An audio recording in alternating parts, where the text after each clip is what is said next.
नमस्कार, स्वागत है आपका वीके न्यूज में। ये खबर छपवा दो अखबार में, पोस्टर लगवा दो बाजार में। गाने के ये बोल केजरीवाल सरकार को शायद दिल से पसंद है और गाने के इन बोलों को उन्होंने बिल्कुल सीरियस ले लिया है। वो कहते हैं ना कि नेकी कर और दरिया में डाल। ये कहावत अब पुरानी हो चुकी है क्योंकि दिल्ली सरकार का मानना है कि नेकी कर और पेपर में छपवा। जी हाँ, आए दिन आपको दिल्ली के अखबारों में केजरीवाल सरकार के इश्तिहार छपे हुए मिलेंगे। यहाँ तक कि जब महिलाओं के लिए बस यात्रा फ्री करने की बात कही गई थी, उसमें भी ये अनिवार्य किया गया कि महिलाओं को टिकट लेना होगा और उस टिकट में भी केजरीवाल ही नजर आए। लोग भी समझ नहीं पा रहे थे कि जब यात्रा फ्री है तो टिकट लेने की क्या ज़रूरत। क्या ये स्ट्रेटजी एडवर्टीजमेंट के लिए अपनाई गई? तो इसका जवाब हाँ हो सकता है। दरअसल दिल्ली नगर निगम के कर्मचारियों को सैलरी और पेंशन तय वक्त पर ना मिल पाने के मुद्दे पर दिल्ली हाईकोर्ट ने अरविंद केजरीवाल सरकार को कड़ी फटकार लगाई है।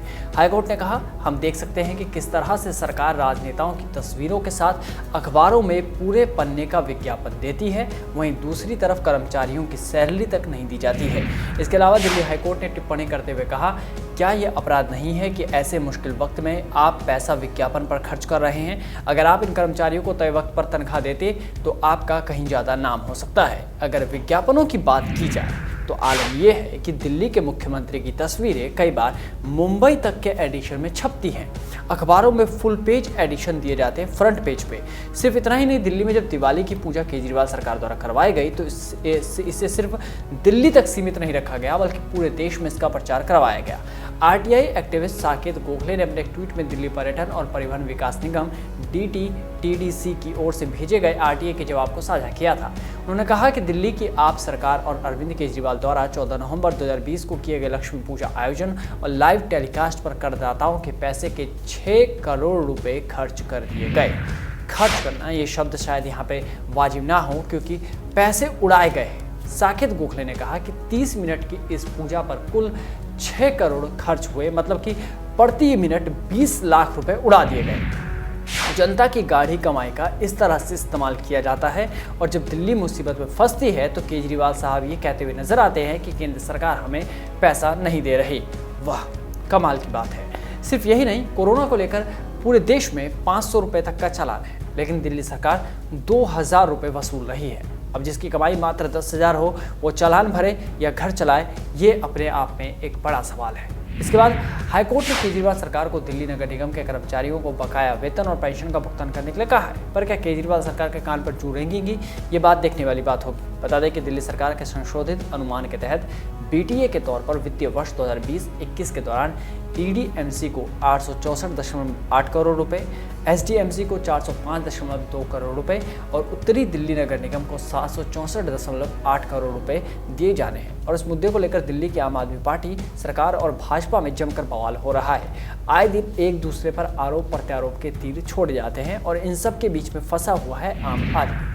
आपको बता दें कि हाईकोर्ट ने सभी एमसीडी को आदेश दिया था कि 5 अप्रैल तक सभी एमसीडी कर्मचारियों का वेतन दे दिया जाए, लेकिन अभी भी कुछ को जनवरी और कुछ को फरवरी तक का ही वेतन दिया गया है। कोर्ट ने आदेश दिया है कि आज ही सभी सफाई कर्मचारियों को मार्च तक का वेतन तुरंत दिया जाए। कोर्ट ने सभी एमसीडी को कहा कि अब आगे वेतन देने के लिए एक्सटेंशन नहीं दी जा सकती।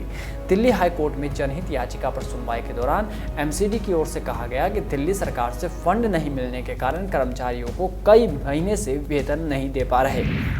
पिछले वित्तीय वर्ष यानी साल 2020-21 के दौरान एमसीडी को दिल्ली सरकार की तरफ से तकरीबन 400 करोड़ रुपए का फंड मिलना था, लेकिन 109 करोड़ रुपए का फंड ही मिला। सिर्फ यही नहीं, एक आरटीआई के मुताबिक जो खुलासा हुआ उसे सुनकर तो आपकी आंखें 2 इंच और खुल जाएंगी। आपने विज्ञापन भी ज़रूर देखे होंगे। हम विज्ञापनों की बात इसलिए कर रहे हैं क्योंकि सरकार विज्ञापन पर बहुत ज़्यादा पैसा खर्च कर रही है। तो आपने विज्ञापन ज़रूर देखा होगा कि पिछले 4.5 साल में केजरीवाल सरकार ने 23 फ्लाईओवर बनाए हैं, लेकिन असलियत इससे कोसों दूर है। दरअसल तेजपाल सिंह ने आरटीआई याचिका में इस संबंध में सवाल पूछे थे। जब संबंधित विभागों ने अपने अपने जवाब भेजे तो ये सुनिश्चित हो गया कि आप सरकार द्वारा लगातार किए गए लोक लुभावन विज्ञापनों और दावों के उलट ना तो कोई अस्पताल बनाया गया और ना ही 2015 से 2019 के बीच दिल्ली में किसी फ्लाईओवर का निर्माण किया गया है। अब हो सकता है कि केजरीवाल फिर से कागज के कुछ पुलिंदों के साथ प्रेस कॉन्फ्रेंस करते हुए नजर आए और बोले, देख रहे हो, मेरे पास सबका काला चिट्ठा है और केंद्र सरकार पर ठीकरा फोड़ने लग जाए। इस रिपोर्ट में बस इतना ही। देश और दुनिया की तमाम बड़ी खबरों से जुड़े रहने के लिए बने रहिए वीके न्यूज़ के साथ। नमस्कार।